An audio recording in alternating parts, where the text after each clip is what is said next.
Olá, para você que nos acompanha, está no ar mais uma entrevista do Repórter MT. O convidado de hoje é o médico Samuel Quinteiro. Doutor, seja muito bem-vindo ao Repórter MT. Ele que é especialista em emagrecimento, hipertrofia e ficou bastante famoso nos últimos meses aí, né, doutor? Ficou mais ainda depois que apareceu aí nesse processo de emagrecimento do nosso prefeito Abílio. Como é que está esse momento agora?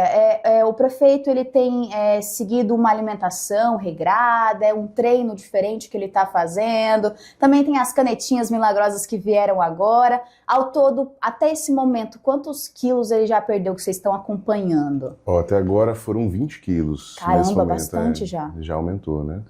20 quilos. Eu quero que seja bem mais ainda, tá? Então a gente quer tirar ele da obesidade e também do sobrepeso. Vocês têm uma meta para alcançar de quantos quilos ele tem que perder? Ou vai mais dessa questão da obesidade mesmo? Peso específico não, mas algo ali próximo do IMC abaixo do sobrepeso, né? Não tem nenhum peso específico, até porque se ele ganhar massa magra, ele até pode ter um IMC de sobrepeso, mas aí seria de massa magra, não de gordura, né? Sim. Então não tem um peso específico não, mas eu quero que ele perca ali pelo menos mais uns 15 quilos, pelo menos. E a gente sabe que a vida do gestor, do político, deputado, vereador, quem quer que seja, é muito corrida.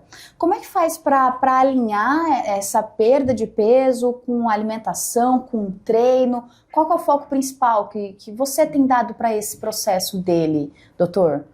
A gente começou priorizando mais dieta, porque é mais prático, mais fácil, né? Não tem que tirar um tempo ali para treinar, por exemplo, né? Sim. Então, primeiro a dieta junto com as medicações, que no início ele tinha uma indicação por ter obesidade, por ter alguns fatores de risco. Então a gente priorizou, vamos começar com a medicação, vamos começar com a dieta. Orientei a atividade física inicialmente, mas de início ele não conseguiu aderir. E aí com o tempo começou a fazer musculação, aeróbico, né? Que vem melhorando mais ainda.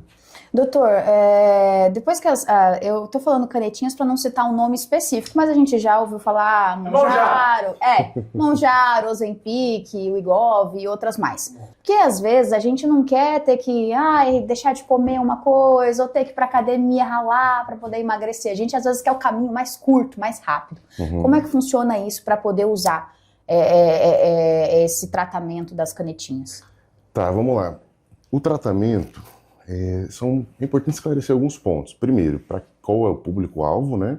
E por que é tão importante para o público-alvo? Sim. Para quem que é? Para pessoas com ou sobrepeso e fatores de risco, hipertensão, diabetes, apneia obstrutiva do sono, colesterol alto, dislipidemia, são os principais. Tá, tem sobrepeso e tem algum desses? É uma indicação. Ou obesidade, grau 1, 2, 3, tá? Entendi. São as indicações. A partir disso, tendo uma indicação, a gente avalia, não tem nenhuma contraindicação, são poucas absolutas e algumas relativas, né? A gente tem que analisar e ver se, esse caso aqui não pode, ou não, esse caso aqui pode. É bem tranquilo, geralmente vai poder sim. Mas, principalmente para a população que tem obesidade, nesse cenário do emagrecimento, ela é muito importante. Por quê? Porque, diferentemente do que as pessoas acham, a obesidade não é uma condição que a pessoa ela só está ou com preguiça de fazer atividade física, ou é só ter disciplina e resolveu tudo. Não é assim. Tanto é que o que todo mundo vê a vida inteira. A pessoa fica na obesidade a vida inteira, e aí ela passa por 1, 2, 3, 4, vários processos de emagrecimento que ela perde peso, até consegue sair da obesidade, mas ela consegue se manter lá? Não consegue. Não. E volta. Por que volta? Porque é uma doença do cérebro, né? Uma doença em que existem hormônios, neuropeptídeos no cérebro, que aumentam a fome, que diminuem a saciedade, e a pessoa não consegue se manter lá, porque conforme ela vai perdendo peso, vai aumentando mais ainda a fome, e essa fome pode ser ou quantidade de comida, ou o que muitos pacientes relatam, não como tanto. Só que o cérebro ele percebe alimentos que têm mais alta densidade de calorias, e consome esses alimentos, sem a pessoa perceber. Entendi. Entende? Então as canetinhas, por exemplo, né, as mais potentes hoje que a gente tem, elas agem nisso daí. Elas vão na desregulação, regulam o que está desregulado, e a pessoa consegue emagrecer, né? Então, por que é importante? Porque ela atua na origem da doença, né? E mantém esse Exatamente. Padrão de E aí, claro, a parte de manter, aí tem que ser discutido com cada paciente. Pode ser, vamos fazer somente dieta, atividade física e tirar a medicação. Alguns pacientes vão conseguir aderir a isso, né? Alguns pacientes vão conseguir manter dessa forma. Outros não. Vamos ter que manter medicação contínua, uma dose baixinha. como medicação de uso crônico, porque obesidade é uma doença crônica, é uma opção também. Sim. Né? Então é individualizar cada caso e entender que obesidade é uma doença que vem de questões cerebrais e que é dividida em duas fases. Primeira fase é o emagrecimento. E todo mundo acha que é só essa fase. Só que a segunda fase é manter o peso perdido. Sim. Doutor, falando nessa questão da doença da obesidade, eu vejo muitas pessoas que têm problemas na tireoide relatando também muita dificuldade para emagrecer. Às vezes quem tem uma tireoidite de Hashimoto, né, e as demais doenças, realmente é muito mais complicado e muito mais difícil esse processo de emagrecimento para quem tem esse problema na tireoide. Por onde que essa pessoa pode caminhar, talvez, para conseguir alcançar esse corpo desejado, essa perda de peso? Tá, vamos lá. Isso daí é uma coisa que há muitos anos é falado, tanto é que é disseminado na sociedade, né? Muitas pessoas falam, eu tenho tireoide, e aí não consegue emagrecer. Não vou nem tentar, porque aí eu já sei que não vou dar conta. Mas sabe o que é interessante? Os estudos mostram pra gente o seguinte: pacientes, pessoas com hipotireoidismo, que tem uma baixa função, seja o Hashimoto ou outro, tem pouca produção de hormônio tireoidiano. Com isso, diminui o metabolismo, ela gasta menos energia sim, mas também tende a diminuir a fome, tá? Então, o que a gente observa na prática? Pacientes com hipotireoidismo, eles não tendem a acumular mais gordura, eles tendem a reter mais líquido.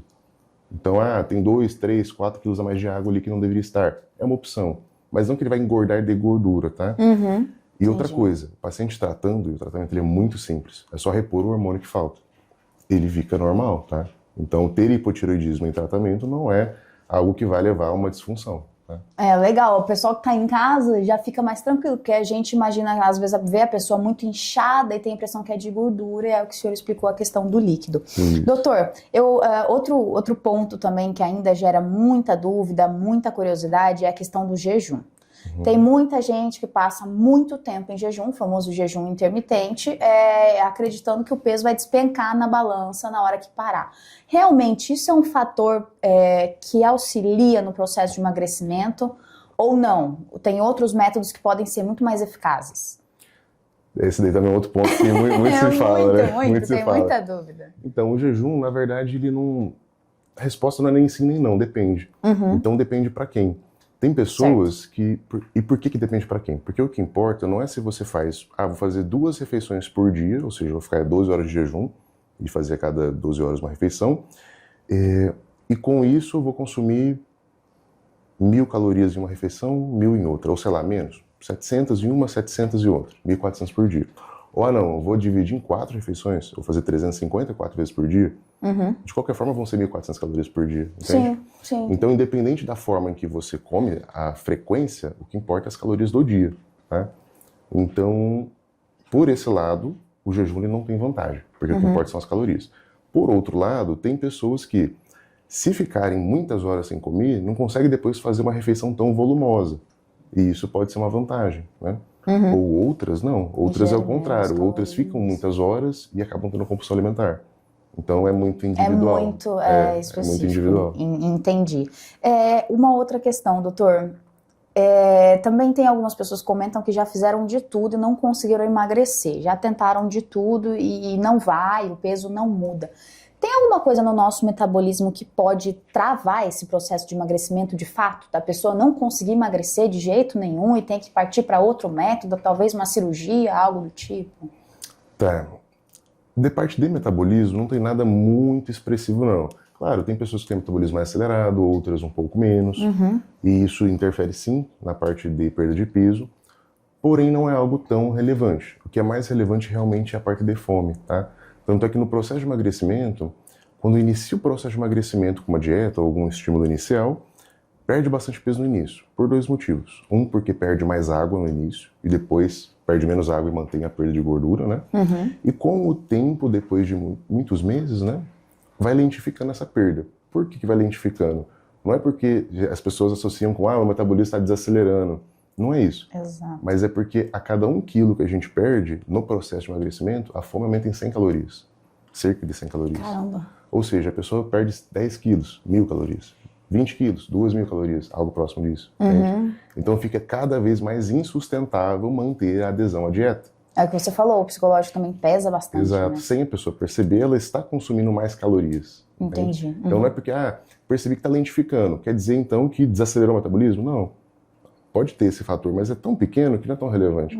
Agora a fome aumentando e você não percebendo que está comendo mais é o fator. Certo. Doutor, tem algum alimento que você hoje proibiria do prato de quem quer emagrecer? Não vale falar açúcar, porque todo mundo fala açúcar, a gente já sabe que o açúcar é prejudicial, mas é muito difícil ficar sem açúcar, um docinho, um chocolate, alguma coisa, é muito difícil tirar o açúcar completamente. Mas tem um outro alimento que você vê assim que ele é importante nesse processo de emagrecimento que a gente poderia tirar e auxiliar essa pessoa que está passando por isso agora? Então, talvez diferentemente do que você espera, eu não tenho um alimento que eu não colocaria. Na verdade, todos podem. 100%. Não tem... Em proporções, né? O que importa são as proporções. Então, claro, né? Pode comer chocolate? Pode, mas qual que é a quantidade disso? Vai comer uma barra?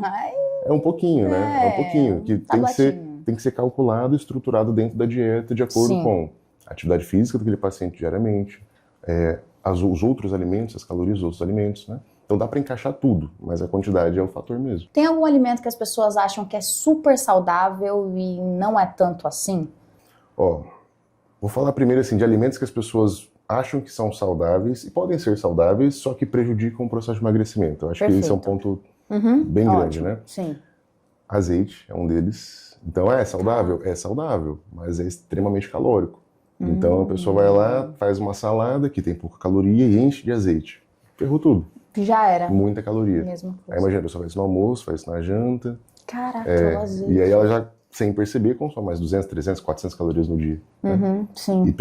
Ou seja, 400 calorias a mais por dia, vezes 7, quanto que não é na semana? Né? No mês, quanto que não é no mês? Já era, não emagrece de jeito nenhum. Pode continuar treinando bastante aí, fazendo bastante cardio que não vai. Pasta de amendoim é um outro. Né? Amendoim é um alimento saudável, sim. Sim. Mas também tem bastante caloria. Então, muitas vezes, o doce de leite ele vai ter menos caloria do que a pasta de amendoim. Certo. Né?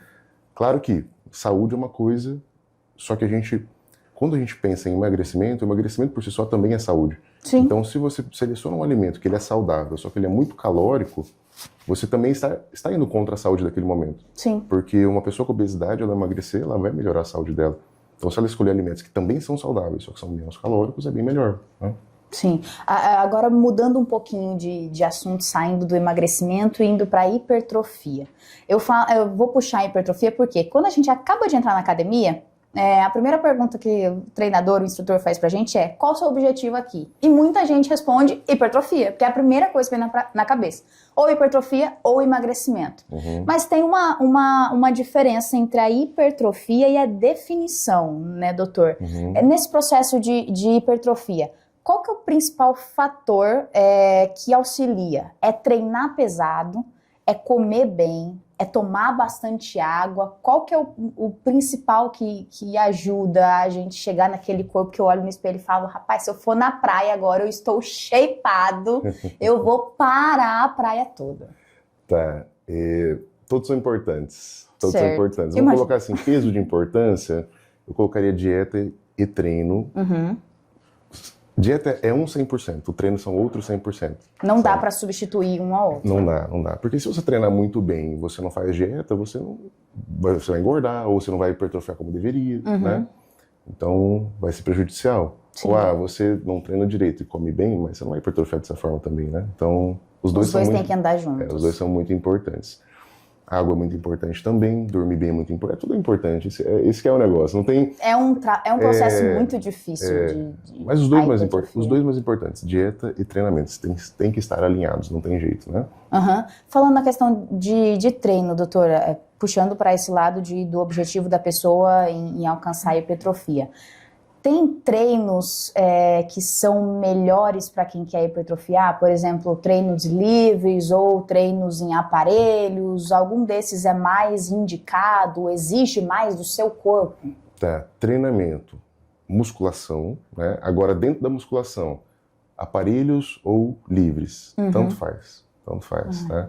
Então, os estudos mostram que não é porque fez no aparelho ou porque fez no livre que vai ter mais resultado. Sim. Tem alguns que divergem uma coisa ou outra, mas de maneira geral, o que importa é volume de treinamento. Então, quantos exercícios tem naquele treino, quantas séries tem, qual o volume na semana de treinamento, a intensidade. Então, quanto você se dedica naquele treinamento, né? Tempo de contração, você faz rapidinho o exercício ou você demora contraindo, né? Se concentra ali na Então, volta. todos são variáveis que, quanto mais, até certo ponto, claro, né? Melhora o processo de hipertrofia. E para quem está nesse processo de hipertrofia, o cardio ele segue tendo a mesma importância do que quem está no processo de emagrecimento? Por exemplo, às vezes quem está emagrecendo quer fazer uma escada, que perde muitas calorias, demanda muito do seu corpo.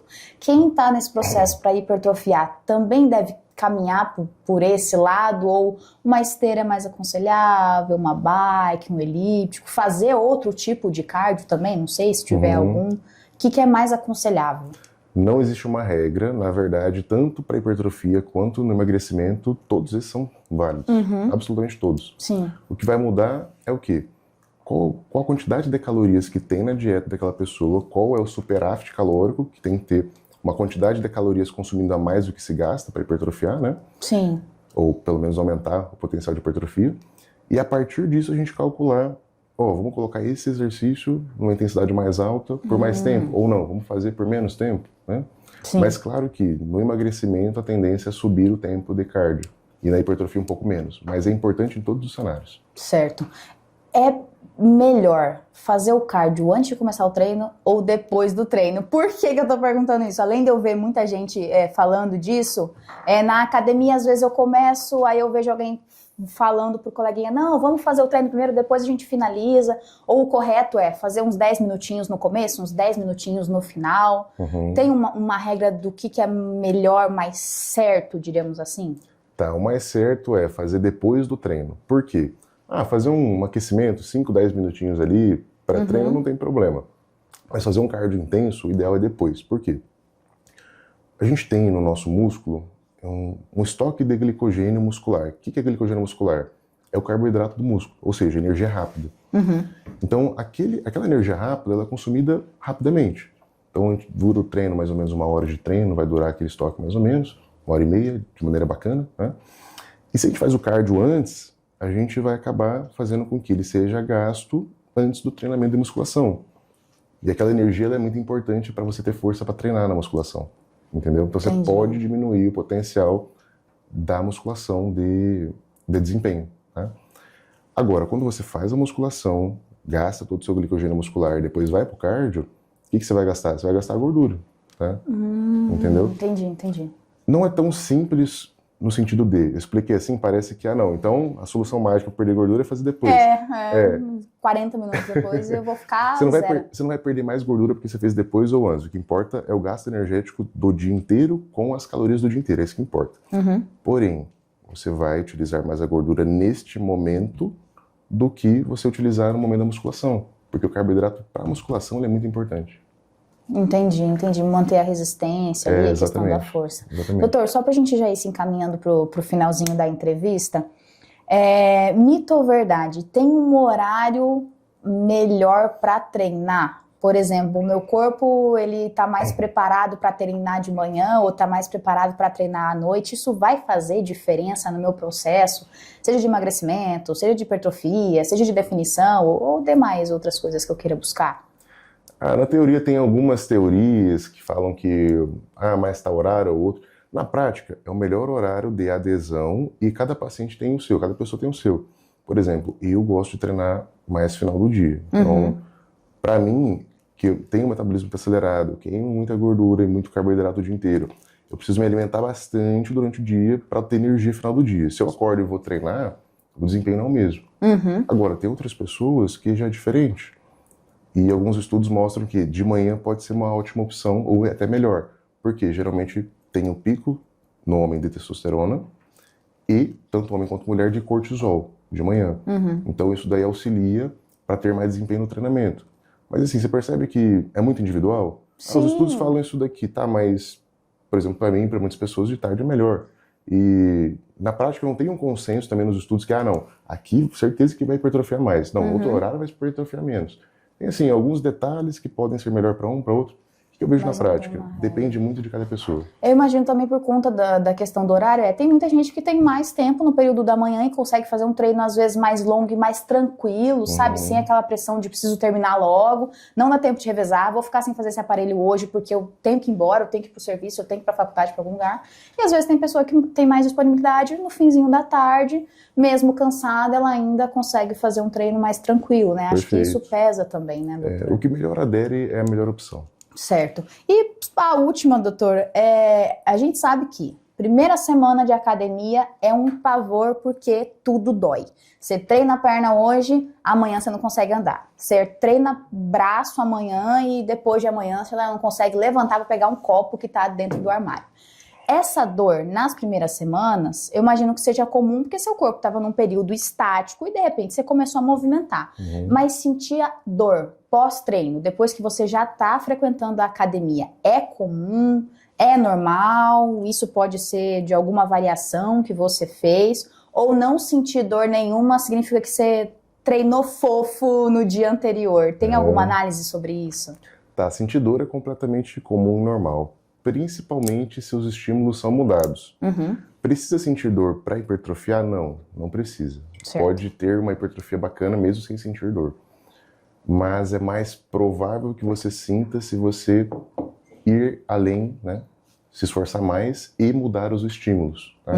Mas não precisa necessariamente sentir dor para ter hipertrofia. Tá? Mas é bem comum, isso daí natural. Quem faz musculação e treina pesado vai conviver com essa dor. Tá certo. Doutor, queria te agradecer. Obrigado pela entrevista. Obrigado por ter cedido aí, tirado essas dúvidas do público também. Um prazer ter você aqui com a gente. Meu prazer ter vindo aqui. E assim chegamos ao fim de mais uma entrevista no Repórter MT. Esses e outros conteúdos você confere no site repórtermt.com. Até a próxima!